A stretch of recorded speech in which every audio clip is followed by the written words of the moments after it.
Welcome in to the MISL Weekend Preview. My name's Nicholas Murray, very pleased to be joined by Chris Economides as we take a look ahead to three of this weekend's games in the MISL, starting off on Friday night as the Milwaukee Wave visit the Syracuse Silver Knights at 7:30 p.m. at the On Center War Memorial.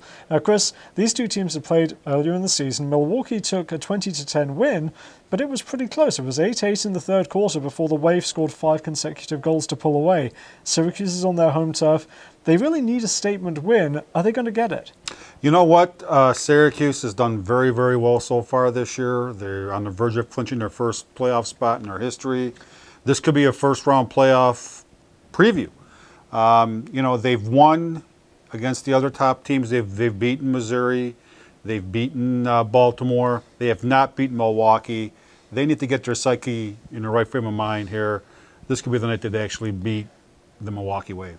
Well, the Wave head on through the Northeast and head over to Rochester on Sunday afternoon for a 3 o'clock kickoff Eastern Time at the Blue Cross Arena. This time last year, the Lancers were able to spring a little bit of surprise against the Wave and took their first win against Milwaukee in the club's history. Is there a chance here that Milwaukee might have a letdown and the Lancers might be able to jump in again?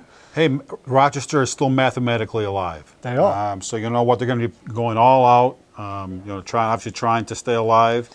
Especially if Milwaukee defeats Syracuse, then it makes the game even more interesting because it just brings that much Rochester closer to catching Syracuse. And they still face Syracuse twice, so it could be a huge game.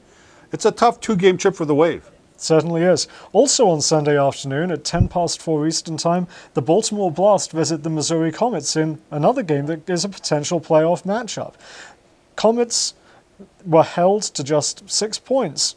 14-6 defeat against Baltimore at the Baltimore Arena earlier this season. I'm guessing we might see a little more offensive explosiveness from Missouri this time around. Yeah, I don't want to make excuses for the Comets, but that was the game that they literally traveled down 12 hours from Rochester on the bus, got there at 5 o'clock, got off the bus and played the game. Still came out, they scored the first 2 goals of the game. But Missouri is one of those teams where if they're hitting on all cylinders, I've used the term before, scary good. They're scary offensively. If they put together a total 60 minutes, they're a tough team to beat. Be interesting, as you mentioned, Nicholas, this could be another playoff preview. And I think that Missouri needs to send a message to Baltimore that they can beat the Blast. Big key to this game, Missouri always seems to come out of the gates fast at home in front of those raucous crowds at the Independence Event Center. If the question will be, can the Blast's immovable object, the best defense in the MISL this season, can they weather that and find their rhythm, I think. Well, we hope you enjoy the action. We hope you join us for all of the games on YouTube, and we hope you join us on Tuesday for our weekend recap. But until then, for Chris, my name's Nicholas. Thanks for joining us.